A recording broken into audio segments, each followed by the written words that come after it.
episode 533 of 360 Wrestling Fanatic.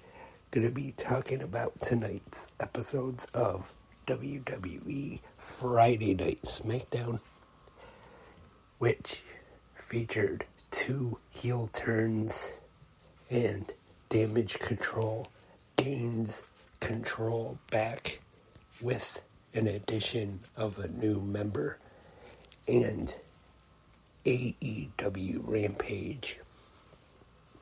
A live episode tonight. Could a romance be in the air with two AEW superstars?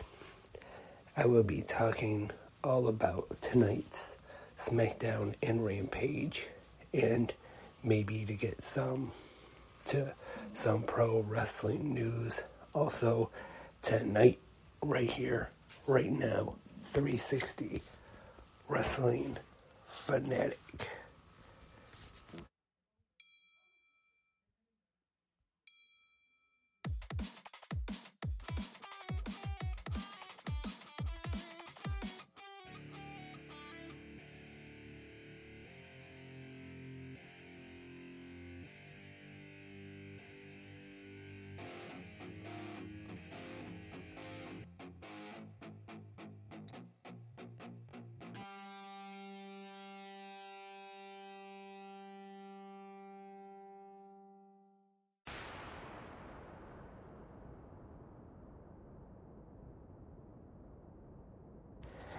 Hey, Wrestling Fanatics.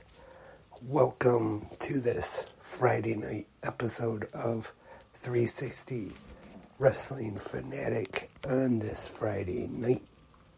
And I am Lance Brock.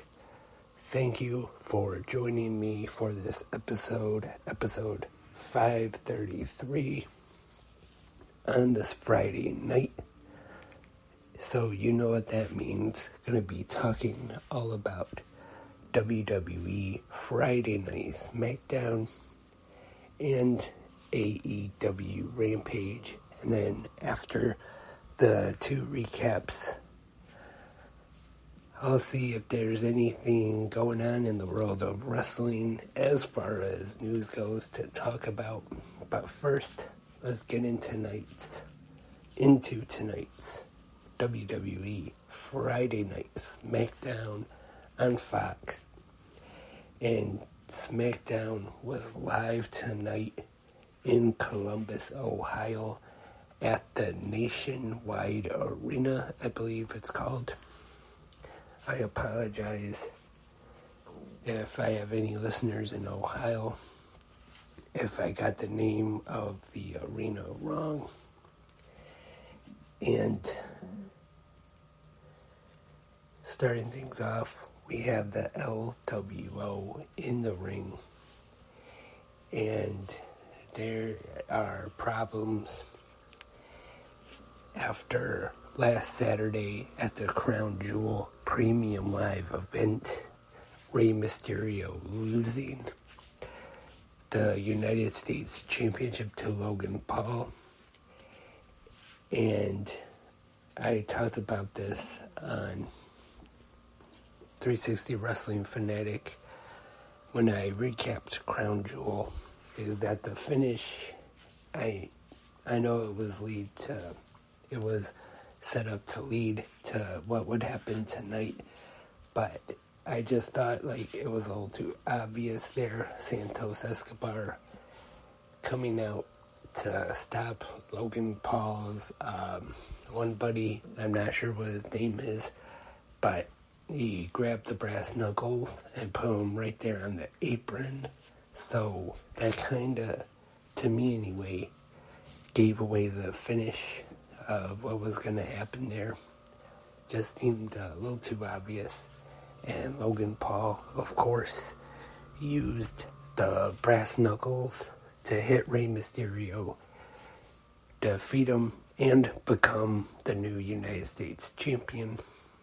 And then we get Carlito out, and he pretty much accuses Santos Escobar of costing Rey Mysterio the U.S. title, and that causes some problems between the LWO, and that leads to our first match of the night here on Smackdown, as we get the entrance of the almighty Bobby Lashley, does his usual entrance, and then the Street Profits come out, and we have a singles match, Bobby Lashley with the Street Profits taking on Carlito Caribbean Cool, which I don't know why I said that. He hasn't gone by that in a long time. But Joaquin Wilde and Cruz del Toro stay at ringside, are in Carlito's corner. Bobby Lashley gets the win, defeating Carlito. Then after the match, Santos Escobar and Rey Mysterio are in the ring. They get into it.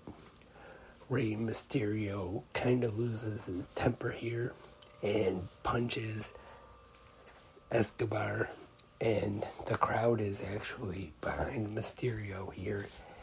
He tries to apologize to him, and they go on the apron, and Escobar, he pushes Rey into the ring post, and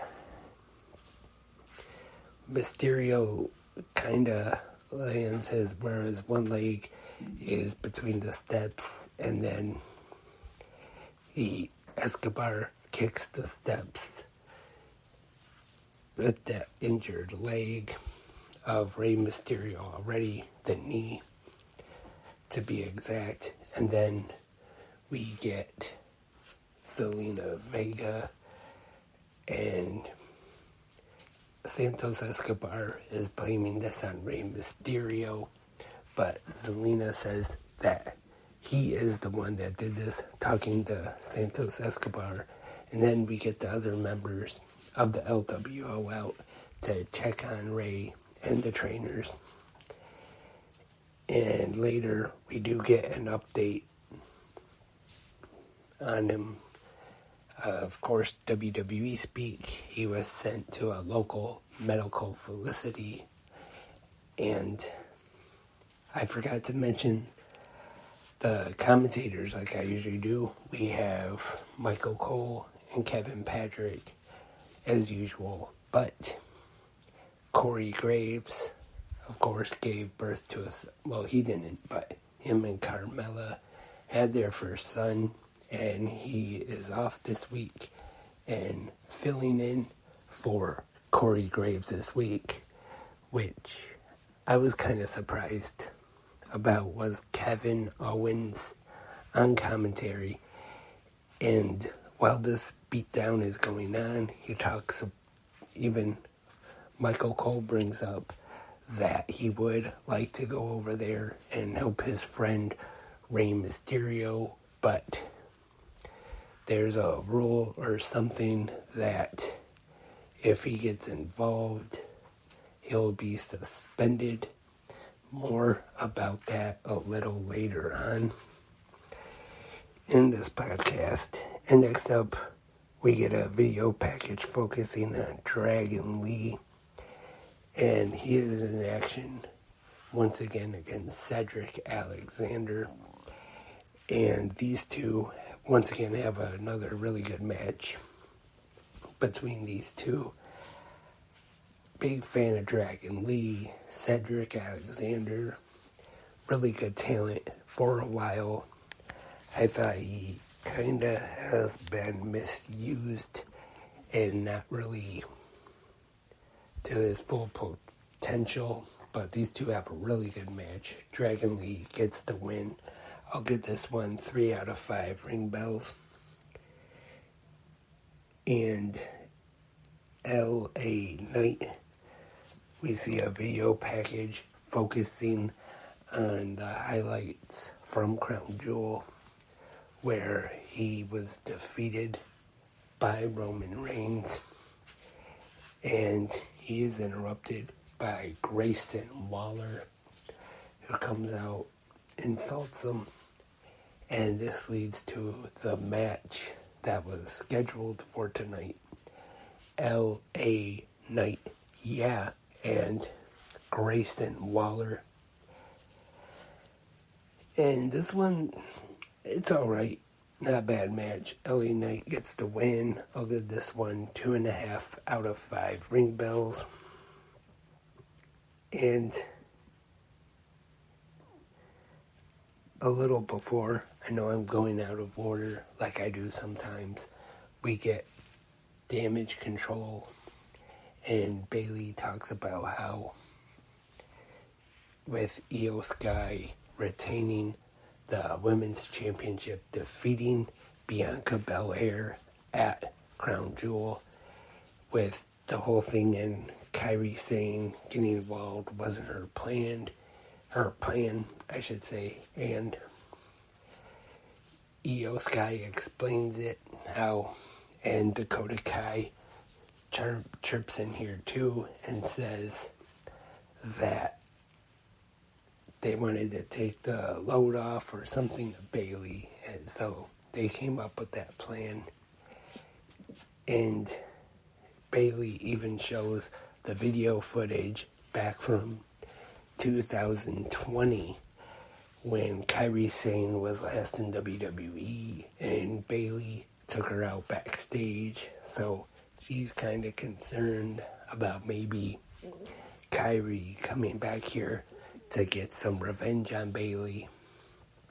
And Kairi Sane ends up saying that she forgives Bayley and wants a hug. Bayley tries to explain that she don't hug anymore. She's not the hugger anymore like she used to be. But we do get a group hug from all 4 members of Damage Control. And then this feel-good moment is interrupted by the EST of WWE, Bianca Belair. And she says she does not forgive Bayley, does not forgive Damage Control. She does not like Damage Control. And she knows someone else who does not like Damage Control. And she brings out Charlotte Flair. And there is a third one who also does not like Damage Control, the Empress of Tomorrow, Asuka. Asuka comes out, gets on the mic, speaks a little Japanese, says no one is ready for Asuka. And we will see that 6-woman tag team match that is the main event for Smackdown tonight. Bianca Belair, Charlotte Flair, and Asuka taking on Damage Control, Bayley, Io Sky, and Kairi Sane with Dakota Kai in their corner. And Dakota Kai still not quite cleared yet to compete in in-ring action. These two teams, I should say, have a pretty good main event, and Belair, Flair, and Asuka get the win via disqualification. And then after the match, I have to admit, I wasn't expecting this, but once it happened, I realized why. Makes sense, obviously. But we see Asuka turn her back on her partners, Bianca Belair and Charlotte Flair, joining Damage Control. And like I said, at first I was surprised to see Asuka turn, but with Dakota Kai still not being cleared to compete, and they had to get a 4th member in Damage Control, of course, to set up for what's coming up at the Survivor Series, War Games. And I'm sure they're going to have both men's and women's War Games again this year. So this definitely makes sense to set up a damage control team, and now they just have to get 2 more partners for Bianca Belair and Charlotte Flair, and pretty much then the women's War Games match will be set. But the question is now, who will be the 2 that they put on the team of Bianca Belair and Charlotte Flair? Do they stay on SmackDown and pick one of the stars of the SmackDown women's division, or maybe do they bring somebody over from Raw, possibly NXT? Maybe not as likely, but you never know. But I think Asuka actually is a pretty good fit for damage control. And I was going to say, because Asuka was a heel, and all of a sudden, boom, this quick babyface turn. But then with the turn, made sense. And joining forces, not only with, it's not too surprising this year with Io Sky and Kairi Sane, and Michael Cole even brought up on commentary about how they were former partners. And also with Bayley and Dakota Kai now, which I really hope this will make damage control a better faction, or could we possibly still see a breakup maybe after War Games? Maybe the 3 Japanese talent in damage control maybe could separate and form their own faction. Asuka, Kairi Sane, and Io Sky. Well, we will just have to wait and see till Survivor Series for that. And tonight, that was WWE Friday Night SmackDown. I thought it was actually a pretty good show. The first episode of SmackDown after Crown Jewel. There, in my opinion anyway, was some good wrestling on this show. I enjoyed the heel turns. Santos Escobar, I think he could work pretty good as a heel. Have him feud with Ray, or maybe have somebody else from the LWO, possibly Carlito, step up and maybe feud with them to defend Ray. And then, of course, the Asuka turn, joining Damage Control. And there was some big stars missing from tonight's show. We did see Jimmy Uso, though. And, that's one thing I did forget to mention. Kevin Owens, I did talk about him being on commentary, but there was a part of the show where he kept showing this video package recap from a couple weeks ago where he punched out Austin Theory and Grayson Waller backstage. He showed that, and then after the commercial break, he showed it again, and then Theory and Waller come out, and then that ends up getting into it with Kevin Owens. Owens cleans house. And the question is now, they brought up earlier if Kevin Owens were to get involved or anything like that when he was on commentary, he would be suspended, and he did. So this could lead to a possible storyline suspension for Kevin Owens.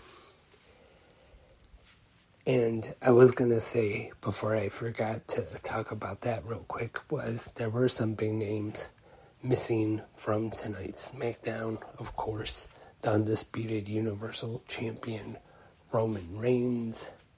No Logan Paul, the new United States Champion. But still, though, I thought this was a pretty solid episode of Friday Night Smackdown. I'll give it 7.5 out of 10 ring bells altogether as a whole show. I apologize for my voice. Once again, starting to go a little bit. Once it seems like it's starting to get better, then it starts to go again, and the coughing and sneezing comes up. And actually, when I'm recording this right now, just got a notification from the WrestleFeed app. Kevin Owens suspended. So I'm guessing WWE has put out an announcement about that. I'm guessing storyline announcement or storyline suspension. Got a little tongue-tied there. So Kevin Owens is suspended. And now let's go over to TNT for AEW Rampage. And we had a special live episode of Rampage tonight. Rampage was live from Oakland, California. And our commentators tonight, Tony Schiavone and Nigel McGuinness. And I know I talked about on Good Morning Wrestling Fans this morning, I was saying I wasn't sure why they were doing a live episode of Rampage tonight, but Collision was being taped tonight, which doesn't really happen too often, because I saw that apparently the spoilers are posted online now. Of course, I do not read the spoilers, but I just got a notification about them a little bit ago. So tomorrow night's AEW Saturday Collision will be taped, and I will preview that episode tomorrow on Good Morning Wrestling Fans, the Saturday episode. And now let's get into Rampage.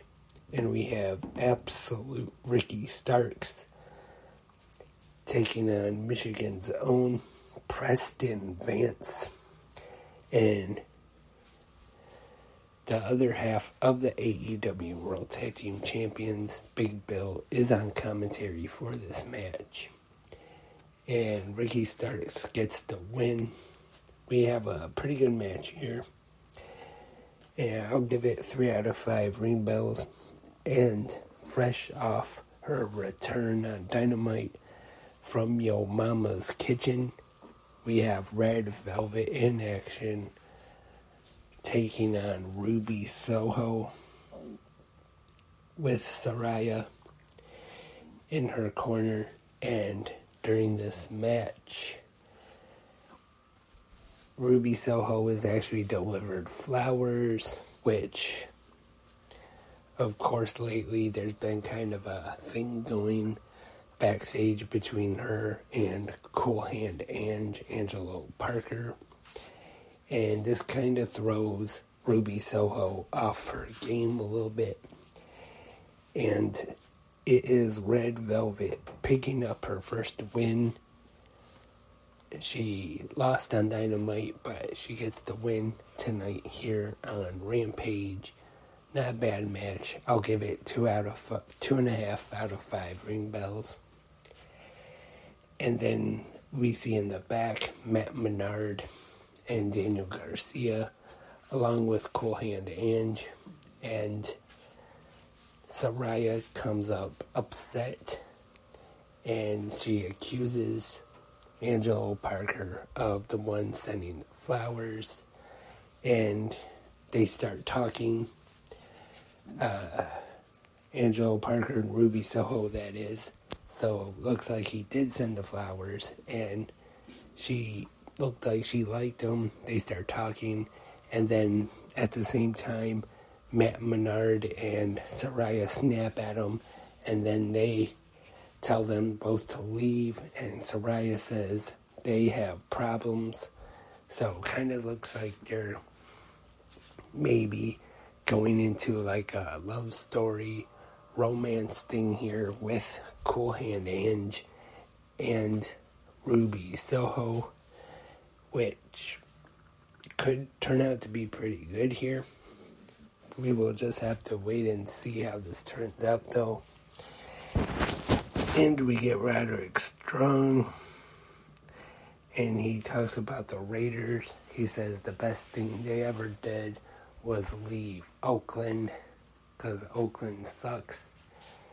And now he is saying everybody's name, the name of the city and everything, just like he does the thing with Adam Cole. Adam!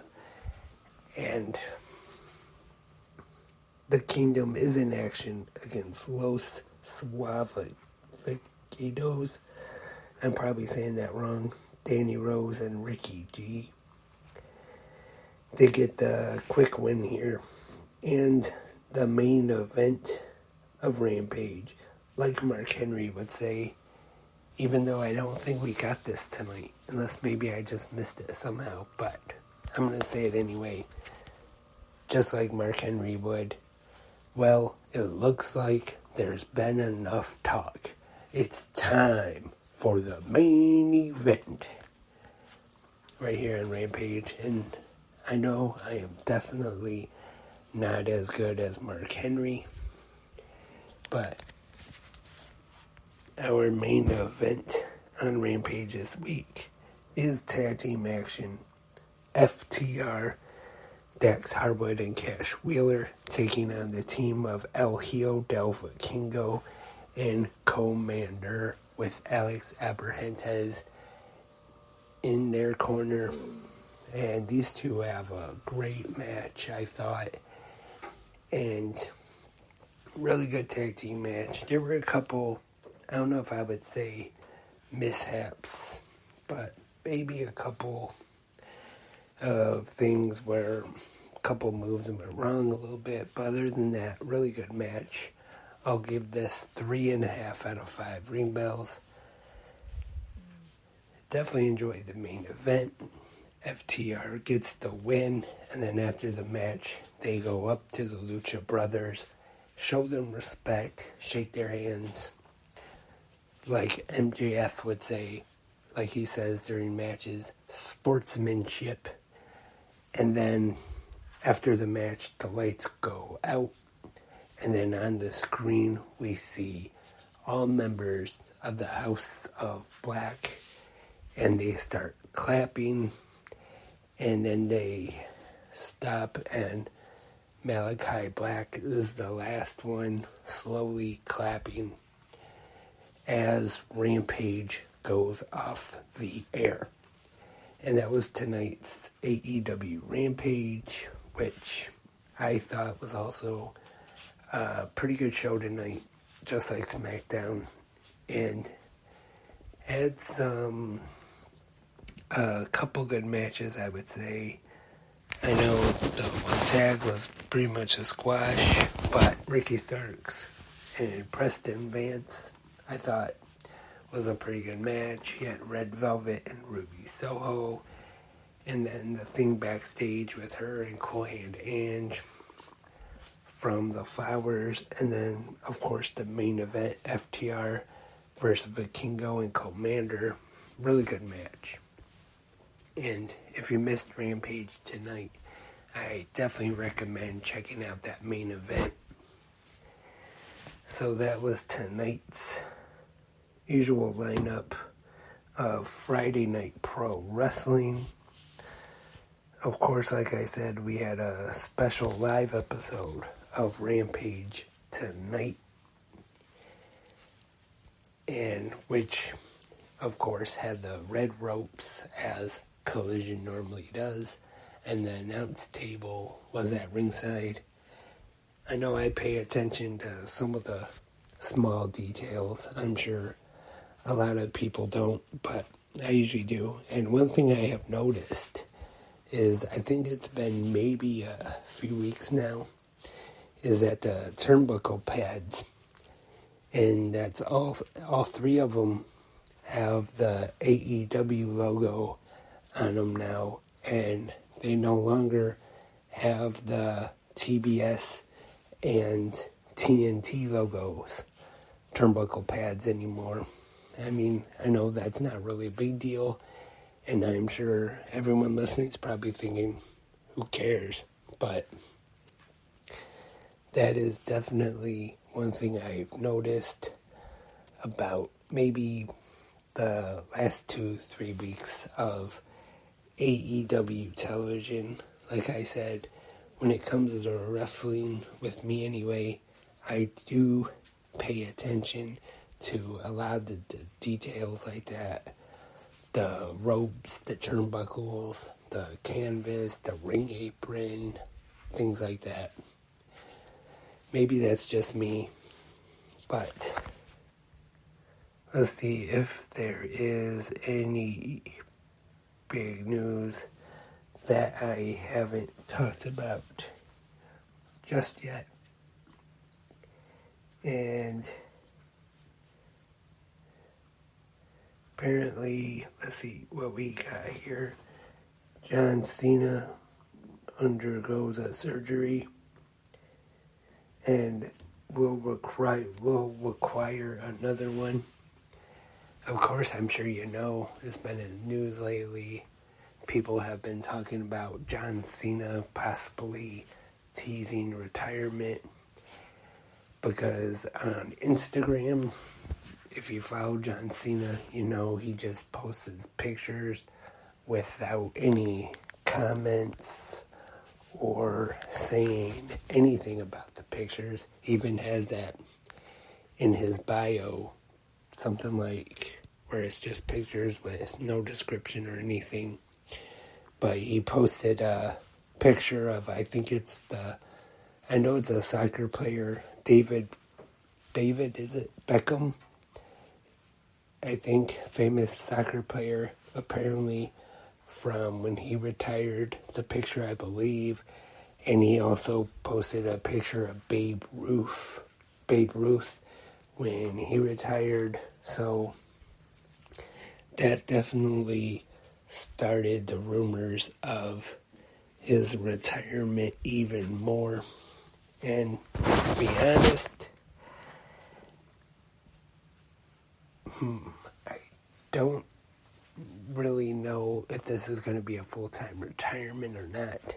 I would not be surprised, and I'm not saying that maybe he is done as a full-time star, full-time in-ring action, but I wouldn't be surprised if sometime in the future we do get at least one more John Cena match. Not sure when that's going to happen. It might not be maybe even next year, next WrestleMania, but I think eventually we will see at least one more John Cena match. Maybe have a big send-off for him, have one final match. Maybe, but that's just me. And then I'm sure he will go into the WWE Hall of Fame eventually. Like I said, not sure when, but definitely sure he will go into the Hall of Fame eventually. And I'm going to say I'm the biggest John Cena fan. Not at all. Never really have been. But I do definitely respect John Cena as a person for all he's done for Make-A-Wish and everything more so kind of behind the scenes. And I have to admit, part of me would actually kind of miss seeing John Cena in WWE. But like I said, nothing is for sure just yet. We'll just have to keep watching to see what happens.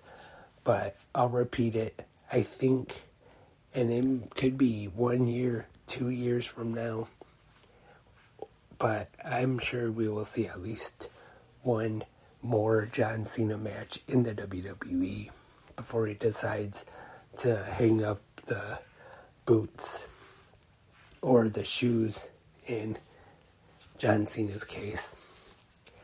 And that is all for this episode of 360 Wrestling Fanatic. And hopefully we'll be back tomorrow night with a new episode of 360 Wrestling Fanatic to talk about Collision, which, like I said, has been taped. But I will definitely try to avoid spoilers, and I will preview that episode of Collision tomorrow morning on the Saturday episode of Good Morning Wrestling Fans. So hope everyone will join me tomorrow morning. And remember, if you have any questions or comments, you can leave your feedback on tonight's Smackdown and Rampage episodes in the comment section, either right here on Spreaker, YouTube, or whichever podcast app or website you listen to on. Just another reminder, the newest episode of 360 Anything Goes is now available, talking Remember the Titans. So if you haven't listened to that one yet, maybe you can go check that out. And until tomorrow morning, for Good Morning Wrestling Fans, I am Lance, and I am a wrestling fanatic.